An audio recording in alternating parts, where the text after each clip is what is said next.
Thousands of cooks have already been eliminated, and only 18 remain in the search for America's next MasterChef. Now, it's time for these top home cooks to take their place in the MasterChef kitchen.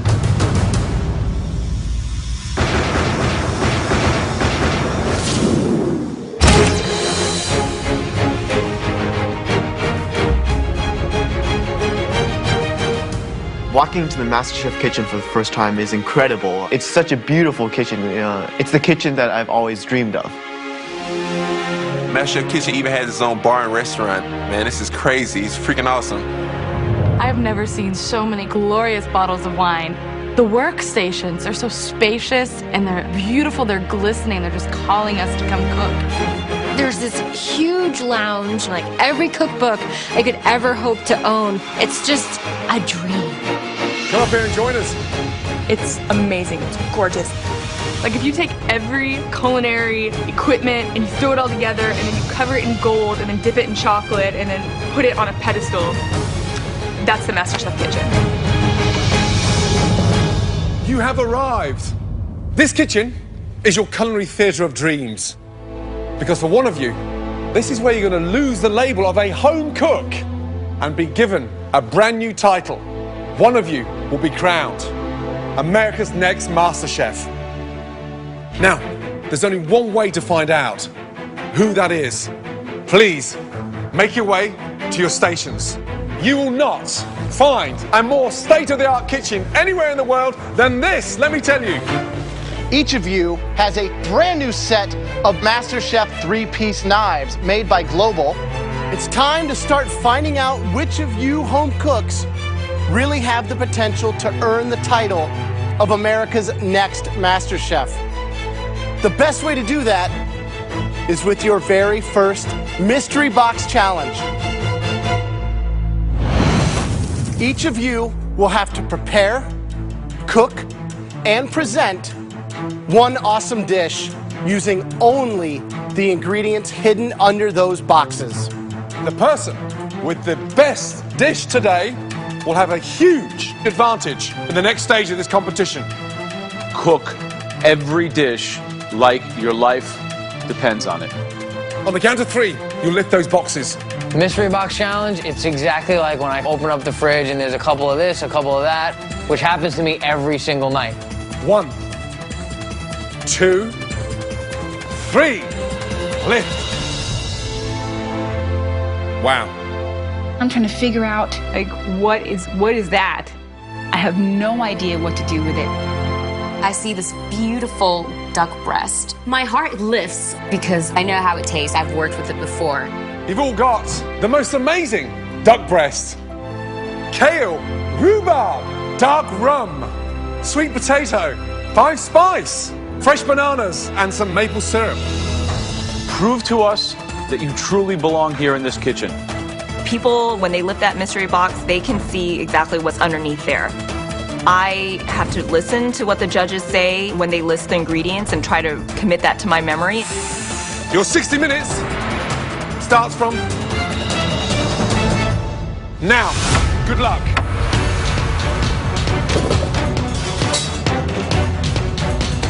Very, very exciting challenge. Absolutely. So many possibilities. I think at this point, with so many contestants, it's really about strategy, right? Yep. I think the banana is the devil in the box. It's really the only thing that you couldn't put with the duck breast. I'll tell you what I want to keep, okay? So, Christine has an aid, but under no circumstances can her aid interfere with the dish. I want to keep the kale. I want to keep the sweet potato. I want to keep the duck. I think she's at a bit of a disadvantage till they learn how to work together. With the 18 now, this is your first chance to really scare and intimidate people too, and be like, this is what I'm all about. What would you do? I would start off by rendering that duck fat off the duck breast. I'd blanch the kale and then sweat that off in the duck fat, bake the sweet potato, and do a really nice caramelized rhubarb with aged basmati vinegar sauce. I am going to pan-sear a duck breast with sweet potato puree and sauteed kale in the duck fat. But the fact that there's no elimination on the end of this does help me feel a little more relaxed. Take full advantage of your 60 minutes. 1, stunning dish. At first, I saw that duck breast and it was stunning, and I was really excited. But then I started thinking that I have a great dish for that I kind of want to hold on to and bring that out later in the competition. So I'm thinking right now, I just do what I know I can handle, which is a rhubarb little tartlet. It's kind of like a crostata. I'm confident because there's a few people who I think might be a little wet behind the ears, who might be trying to put too much on their plate. Scott, what are you cooking? A profiterole. What? A larger profiterole with yams and a little bit of duck in there. This is like a serious competition. I'm being very serious about this. Duck profiterole doesn't sound serious to me. Right, Samantha, what are you doing? A 5-spice pan-seared duck breast over sweet potato rhubarb puree. Sweet potato rhubarb, they go together? I think so. Ever tasted before? No, but I know what they taste like individually, so. Well, don't we all? Good luck. Come on, get creative.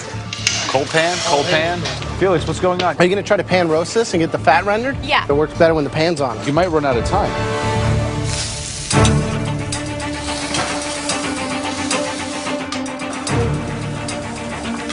I think that's good.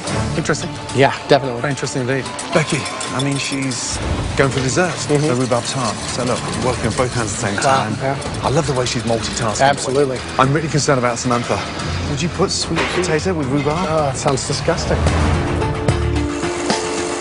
So Felix says she's going to bring her, restaurant experience. Yeah. But her duck, I put my whole hand in the pan. It's not even on. It could be good if done right. Yeah. So Scott, I don't know what zone he's going into. He's doing a profiterole with sweet potato and duck breast. Profiteroles are a dessert, and they remain a dessert, and they shouldn't be tampered with. Absolutely. Now, you should be working on your finesse and making sure everything you put on the plate has a reason. Okay, 5 minutes left, guys. 5 minutes. Right, Tali, how you feeling? Fire. Fire. You got a fire. Stand back. Just stand back. So does... I got it. I got it.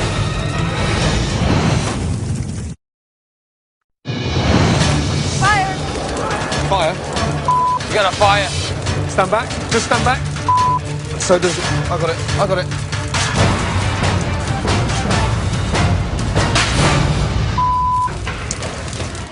I yell fire, and Chef Ramsay comes over so valiantly.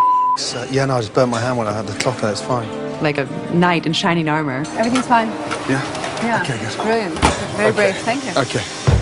You set the place on fire. What? No, it's not funny. You're right, you're right. Trust me, you've got your neck in a noose. Be careful.